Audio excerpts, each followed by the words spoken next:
Okay, in this video I'm going to talk to you about either going to photography school or the self-taught method. And what I'm going to cover is reasons you should go, things that you won't learn in photography school, and a little bit of advice on how to go about teaching yourself photography, so to speak.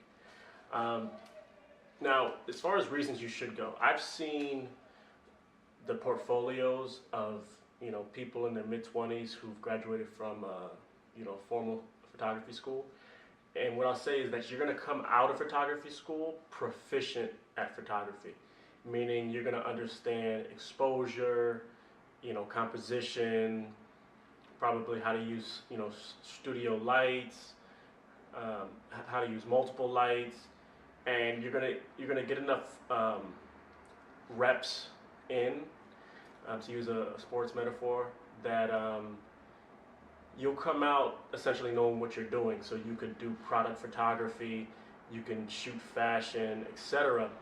And when I say proficient, I mean that you know what's what. Now, another reason that you want to go to photography school, like if you go to a good photography program, you're going to end up having better opportunities to get things like internships, fellowships, recommendations from like top level professors for jobs or what have you. It's also going to be a good resume builder.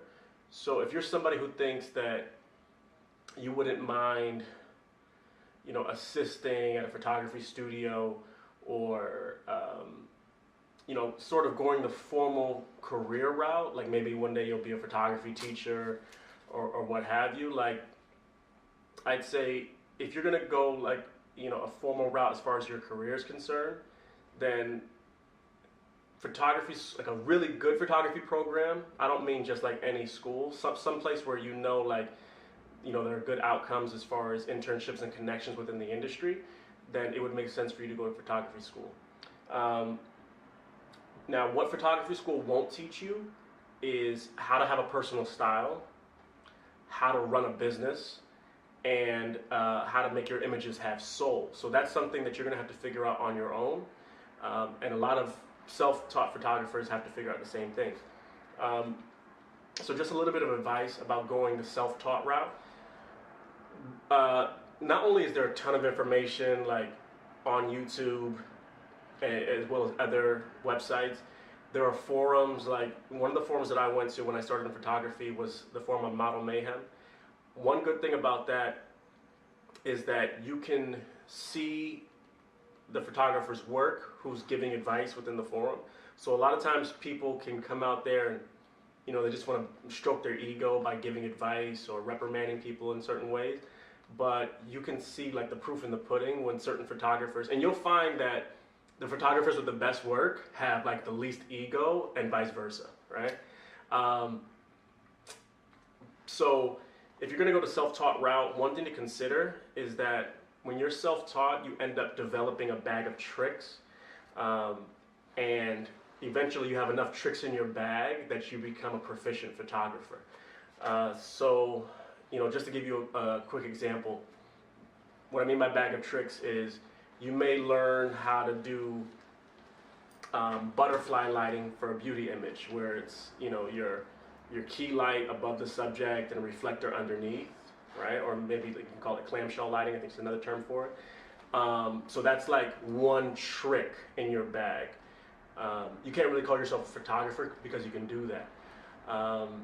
Or bouncing a light off of a wall in order to get like a broad soft light onto your subject. It's sort of like a softbox, but a little less self-contained. Or bouncing the light off the ceiling.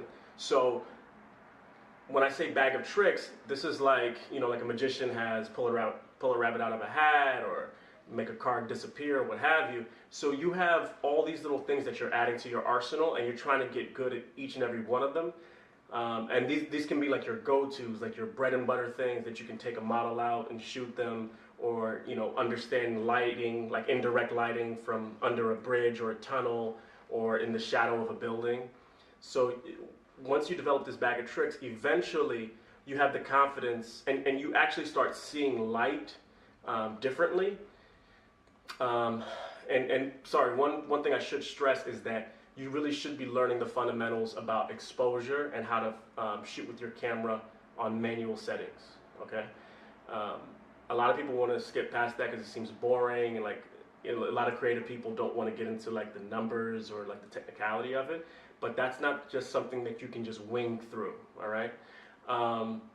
So you develop this bag of tricks, and eventually that bag of tricks makes you proficient. That's sort of the route that I went. But I will tell you that when I started photography, I was absorbing every single piece of information that I could get online, whether it be, a video workshop, a book, an ebook, going on forums, messaging photographers and asking them questions. So, if you feel like you're not going to learn photography unless you're in a classroom setting and it's like sort of spoon-fed to you, now you may be somebody who doesn't really learn on their own well, but if you feel like you won't have the motivation to actually learn unless you're in a classroom setting, you might want to think about going to school for something that you're actually passionate in. But if you do have the passion to learn photography and it's something that you really want to do, I'd say, the self-taught route is not a bad route to go, and you're not gonna spend as much on tuition, and you'll probably learn a lot faster. Where at least in my case, I always felt that a class went as fast as the slowest student. So, formal education versus self-taught. I hope you enjoyed that video. If you want to see more of my work, check out the links in the description box.